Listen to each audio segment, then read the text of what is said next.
I was interrogating a high-value target when the school principal called. Your daughter has a broken leg and 2 cracked ribs. I heard my daughter crying. A rich kid's father held me down. He said this is what happens when poor kids don't know their place, and I know you'd do anything for some money, right, sweetie? My handler took the phone. The target can wait. The jet is fueled. Go. I was on my way to teach a lesson about place. The fluorescent lights buzzed overhead in the sterile interrogation room as I leaned back in my chair, studying the man across from me.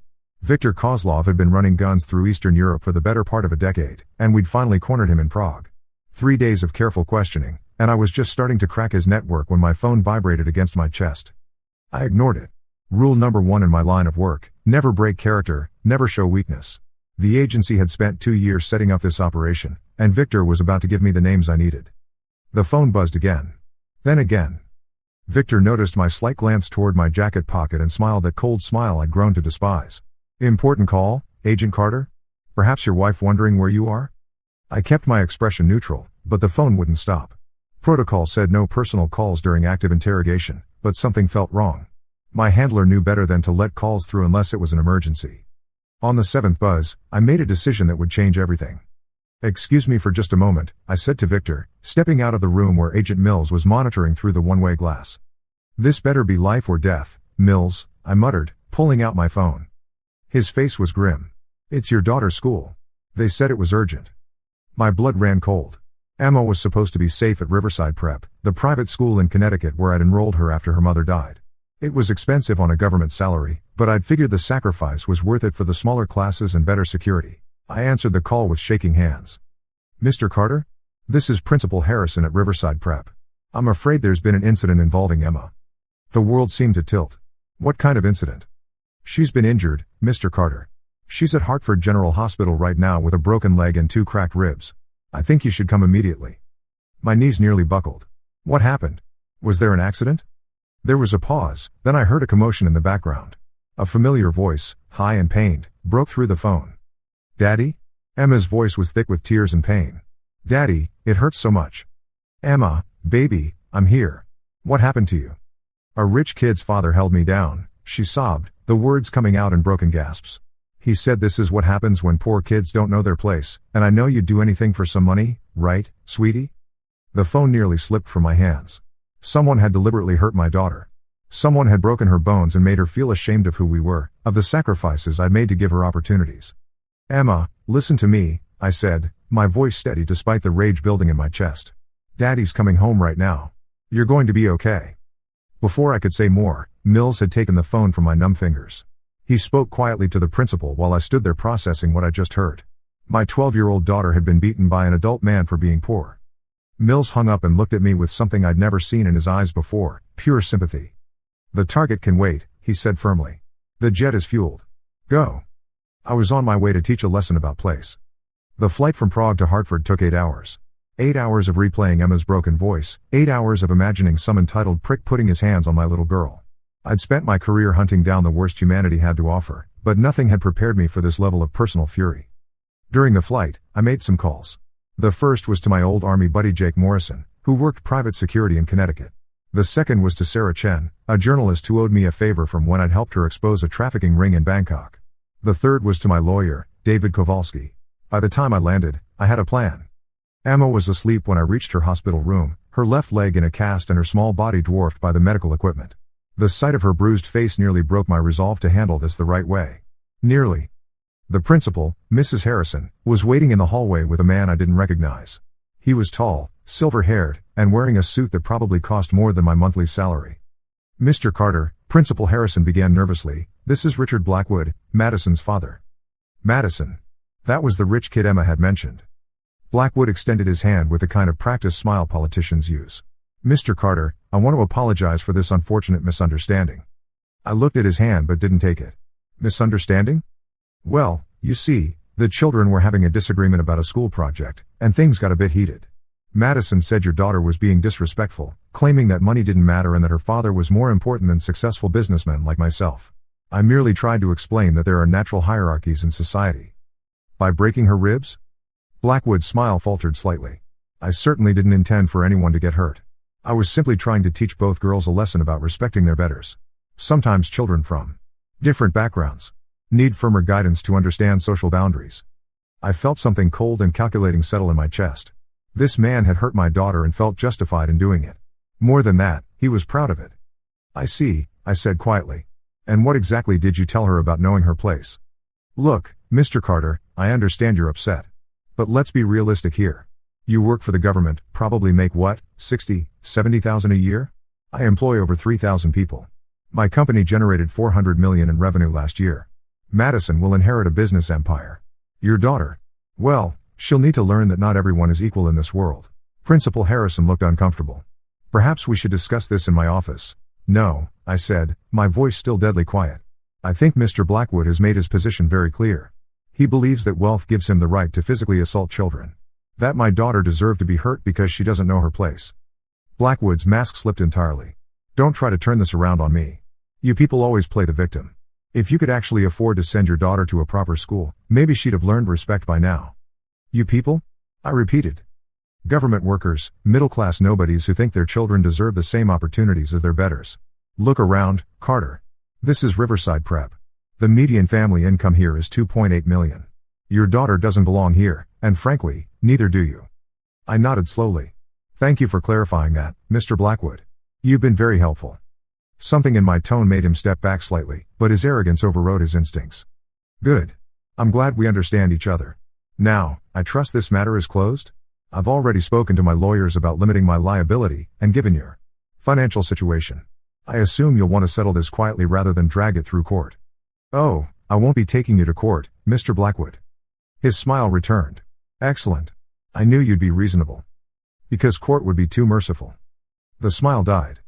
Over the next 72 hours, while Emma recovered in the hospital, I began dismantling Richard Blackwood's life piece by piece. My first call was to Jake Morrison. Within 6 hours, Jake had performed a comprehensive background check on Blackwood Industries that would have made the FBI jealous. What he found was exactly what I'd hoped for, a business empire built on cutting corners and exploiting loopholes. Blackwood Industries was a commercial construction company that had built its fortune on government contracts. The same government that employed people like me. The same government whose databases I had access to through my security clearance. It turned out that Richard Blackwood had been overcharging municipalities for public works projects for years. Worse, several of his buildings had been constructed with substandard materials while he charged for premium specifications. Schools, hospitals, and low-income housing projects had all been compromised for the sake of his profit margins. I spent Tuesday compiling a comprehensive dossier of building code violations, OSHA infractions, and fraudulent billing practices going back 7 years. All completely legal information, all properly documented through official channels. Wednesday morning, I called Sarah Chen. I have a story for you, I said. How would you like to expose a construction company that's been defrauding taxpayers and putting lives at risk? Sarah was a Pulitzer Prize-winning investigative journalist who specialized in corporate corruption. When I laid out the evidence against Blackwood Industries, she went silent for a long moment. Jesus, Marcus. This is huge. If even half of this is true, he's looking at federal charges. It's all true. I have documentation for everything. How did you get all this? Let's just say I have access to information that most people don't. And this is all legal? Every bit of it. Public records, government databases, FOIA requests that I expedited through official channels. Why are you doing this? This level of investigation takes serious resources. I looked through the hospital window at Emma, who was trying to do homework with her arm in a sling. Because someone needs to learn about consequences. Thursday morning, Sarah's expose hit the front page of the Hartford Courant and was picked up by the Associated Press by noon. The headline read, "Local construction mogul faces federal investigation for massive fraud scheme." By Thursday evening, the FBI had raided Blackwood Industries offices and frozen their accounts pending investigation. But I wasn't done. Friday morning, I implemented Phase 2.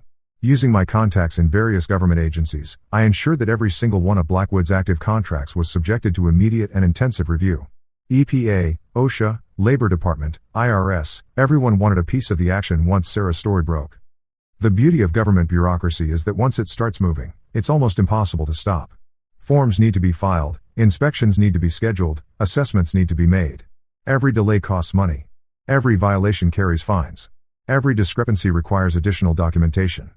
Within a week, Blackwood Industries was hemorrhaging cash just trying to keep up with regulatory compliance. But the coup de grace came from an unexpected source, Madison Blackwood herself.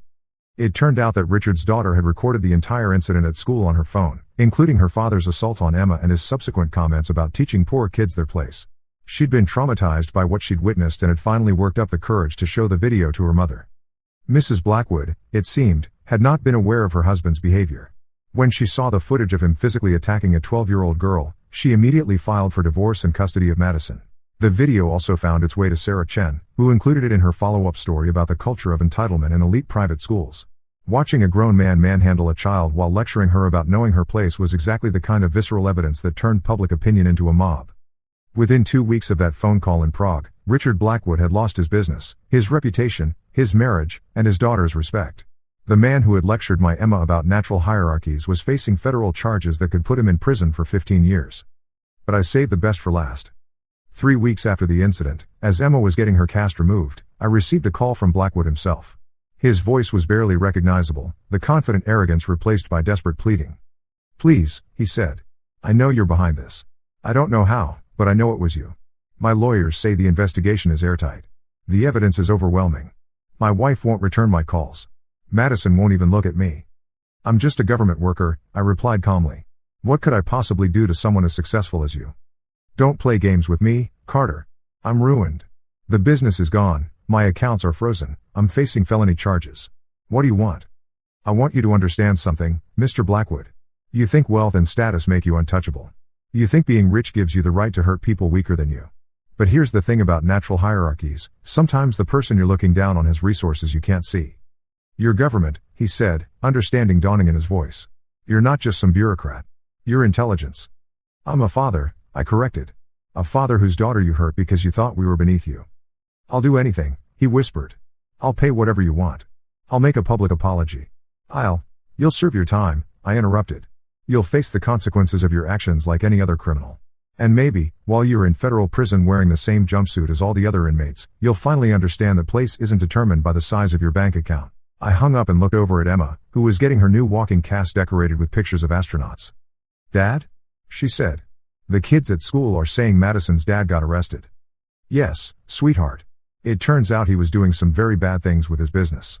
"Is that why he hurt me? Because he was already a bad person?" I thought about that for a moment. "No, baby. He hurt you because he thought he was better than us. But it turns out that the only thing that makes someone truly better is how they treat others, especially people who can't fight back." Emma nodded solemnly. "So what happened to him happened because he was mean to kids?" "In a way, yes. Sometimes when people do bad things, it catches up with them." "Like justice?" "Exactly, justice." 6 months later, Richard Blackwood was sentenced to 12 years in federal prison for fraud, tax evasion, and racketeering. His business empire was completely dismantled, with victims of his construction fraud receiving settlements from the liquidation. Madison Blackwood, now living with her mother under her maiden name, wrote Emma a letter apologizing for what her father had done. She'd been accepted to a public school in a different district where she was reportedly thriving without the pressure of her father's expectations. Emma returned to Riverside Prep, but the dynamics had changed completely. Word had spread about what had happened to the Blackwood family, and the culture of entitlement that had pervaded the school began to shift. Parents who had previously flaunted their wealth became more conscious of how their attitudes affected their children. As for me, I returned to Prague to finish my interrogation of Viktor Kozlov. The arms dealer was so rattled by my extended absence and obvious calm that he broke within hours, giving us everything we needed to roll up his entire network. My handler never asked what had happened during those 3 weeks I was stateside. He didn't need to. The results spoke for themselves. People always ask me if I feel bad about destroying Richard Blackwood's life. The answer is simple. I feel exactly as bad as he felt when he broke my daughter's ribs and told her she needed to know her place. The difference is, I actually knew mine. I was a father first, and everything else second. And any parent who threatens my child will quickly discover that wealth, status, and privilege mean nothing compared to the determination of someone who has nothing left to lose and everything to protect. Richard Blackwood thought he was teaching my daughter a lesson about place. Instead, he learned one himself. There's no higher place in this world than being loved by your child, and no lower place than losing that love through your own cruelty. Sometimes the best revenge isn't getting mad. It's getting even, legally and completely. And sometimes, just sometimes, the system actually works exactly the way it's supposed to. But the story doesn't end there. 2 years later, I was sitting in my office at Langley when Jake Morrison called with an update I hadn't expected. "Marcus, you're going to want to hear this," he said. "Remember that piece of poop Blackwood? Hard to forget him. What about it? He's been writing letters from prison. Lots of them. To Emma." My blood went cold. "What kind of letters?" "Love letters, man. Obsessive crap. He's fixated on her, blames her for ruining his life. The prison mail system flagged them as inappropriate before they reached her, but there's a whole stack of them. My contact at the facility says he talks about her constantly, calls her the little miss who destroyed everything. I was already reaching for my coat. Send me everything you have. Within an hour, I was reading through 15 handwritten letters that made my skin crawl. Blackwood had spent his time in federal prison constructing elaborate fantasies about Emma, detailing what he would do to her when he got out. He'd somehow obtained information about her new school, her friends, even her after-school activities. The letters revealed a man who had completely snapped. Instead of accepting responsibility for his crimes, he'd focused all his rage on a now 14-year-old girl who had done nothing but exist as his victim. But what really chilled me was the final letter, dated just a week ago. I've been good, little Emma. Model prisoner. I'll be eligible for parole in 3 years instead of 10. And I know exactly where to find you. Your daddy thinks he's so smart, but he can't protect you forever. And when I get out, I'm going to finish what I started. You need to learn your place once and for all. I immediately called David Kowalski, my lawyer. David, I need to know about prison communications. If an inmate is writing threatening letters to a minor, what are my options? Threatening a minor from prison? That's a federal crime in itself. We could have his sentence extended significantly. Do you have copies of these letters? I'll have them to you within the hour. Good. I'll file a restraining order and petition for additional charges. This idiot just added years to his sentence. But even as I made the legal moves, I knew they weren't enough. Blackwood was obsessed, and obsessed men find ways around legal barriers. I needed a more permanent solution. That evening, I had dinner with Emma at our favorite restaurant in Georgetown. She'd grown into a confident, articulate teenager who spoke fluent French and was already being recruited by Ivy League schools for her academic achievements. The scared little girl in the hospital bed was gone, replaced by someone strong and self-assured. "Dad, you seem distracted," she said over dessert. "Is everything okay?" I studied her face, looking for any sign that she might have received unwanted contact, but she seemed genuinely unaware. The prison system had done its job intercepting the letters. "Emma, I need to ask you something important. Have you noticed anyone following you? Anyone trying to contact you that seems unusual?" Her eyebrows furrowed. "This is about that man who hurt me, isn't it? Mr. Blackwood?" I'd never hidden the truth from her about what had happened to him, though I'd been careful about the details of my involvement. "He's been writing letters from prison. Inappropriate letters. They never reached you because the mail system caught them, but I wanted you to be aware." Emma was quiet for a long moment, then looked up at me with eyes that reminded me of her mother's strength. "Daddy, I'm not afraid of him anymore. I was 12 when he hurt me, and I didn't understand what kind of person would do that to a child. But I understand now. He's weak. Weak people hurt others to feel strong, but it never works because they're still weak inside. You're absolutely right, sweetheart. But weak people can still be dangerous. I know. But I also know that I have the best father in the world, and anyone who threatens me has to deal with you first." Her trust in me was both heartwarming and terrifying. She had no idea what I was actually capable of, and I intended to keep it that way. The next morning, I made a call to someone I hadn't spoken to in years, Tommy Castellano, a friend from my Army days who had chosen a very different career path after his discharge. Tommy worked in what he euphemistically called private conflict resolution, the kind of work that involved no paperwork and left no traces. "Marcus Carter," Tommy said when he answered. "I heard through the grapevine you were making life difficult for rich assholes. Good for you, brother." "I need a consultation, Tommy. Personal matter." "Say no more." "Same place as always?" 20 minutes. We met at a dive bar in Arlington where the drinks were cheap and the background noise made surveillance difficult. Tommy looked the same as he had 15 years ago, built like a brick wall and twice as dangerous. "So what's the situation?" he asked after we'd ordered. I told him about Blackwood, the letters, the obsession. Tommy listened without interrupting, his expression growing darker with each detail. "This piece of poop is fixated on your daughter?" "Completely. He blames her for destroying his life instead of taking responsibility for his own crimes. And he's got 3 years left on his sentence? With good behavior. But here's the thing, Tommy, I can't do anything that might come back to Emma. She trusts the system, trusts that justice works. If something were to happen to Blackwood, it has to look completely natural." Tommy nodded slowly. "I understand. You want him to have an accident. I want him to never be a threat to my daughter again. Prison accidents happen all the time. Especially to guys who hurt kids. Inmates don't like child abusers, and sometimes that dislike gets physical. Can you make it happen?" "Not directly. But I know people who know people. The kind of people who are already inside the federal system and have their own reasons for disliking scumbags like Blackwood." "What kind of timeline are we looking at?" "These things take time to set up properly. Maybe 6 months, maybe a year. Depends on when the right opportunity presents itself." "And the cost?" Tommy waved dismissively. Brother, after what you did for me in Kandahar, you don't owe me anything. This one's on the house. I shook his hand, knowing I was crossing a line I'd never crossed before. But Emma's safety was worth more than my moral boundaries. 8 months later, I was in Berlin tracking a terrorist cell when Jake called with news. Blackwood's dead, he said without preamble. What happened? Prison fight. Apparently, he made the mistake of bragging to his cellmate about what he was going to do to a 14-year-old girl when he got out. Word got around the prison, and someone decided to shut him up permanently. Who? Guy named Rodriguez, doing life for murder. Broke Blackwood's neck with his bare hands during rec time. Said later that anyone who threatens children deserves what they get. I felt a weight lift from my shoulders that I hadn't even realized I'd been carrying. Any connection to me? None. Rodriguez has been inside for 12 years, no outside contacts that would link back to you. Prison records show Blackwood had been getting increasingly aggressive and unstable. The guards had filed multiple incident reports. It was just a matter of time before someone shut him up. When I got home from Berlin, I found Emma in her room studying for her SATs. She looked up when I knocked on her doorframe. How was your trip? She asked. Productive. Emma, I have some news. Richard Blackwood died in prison last week. She was quiet for a moment, then nodded. How do you feel about that? It was such a mature question, the kind her mother might have asked. I feel like a threat to you has been eliminated, I said honestly. Good, she said simply. I'm glad he can't hurt anyone else. That was Emma, no fake sympathy, no pretending to mourn someone who had terrorized her. Just practical acceptance that the world was safer without him. 3 years later, Emma graduated valedictorian from Riverside Prep and was accepted to Harvard with a full scholarship. At her graduation party, several parents approached me to thank me for what had happened to the Blackwood family. The whole culture of the school changed after that, said Mrs. Patterson, whose son had been in Emma's class. Parents stopped trying to use their wealth to intimidate other families. The kids are happier, more collaborative. It's like everyone learned that money doesn't make you untouchable. Principal Harrison, who had tried to protect Blackwood initially, pulled me aside near the end of the evening. Mr. Carter, I owe you an apology, she said. I should have protected Emma from the beginning instead of trying to manage the situation diplomatically.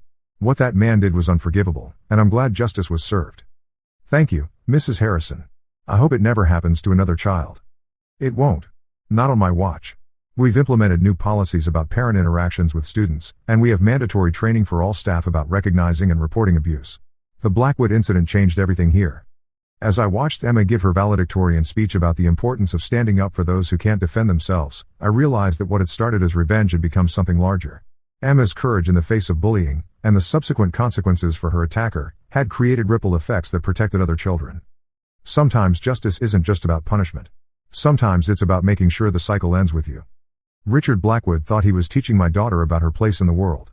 Instead, he learned that some lessons come with permanent consequences, and some fathers will go to any lengths to protect their children. Emma never knew about the letters, never knew about Tommy Castellano, never knew that her father had crossed lines that couldn't be uncrossed. She believed that justice had been served through the legal system, and in a way, it had. But sometimes, when the legal system isn't enough, there are other systems in place. Systems run by fathers who love their daughters more than they fear the consequences of protecting them.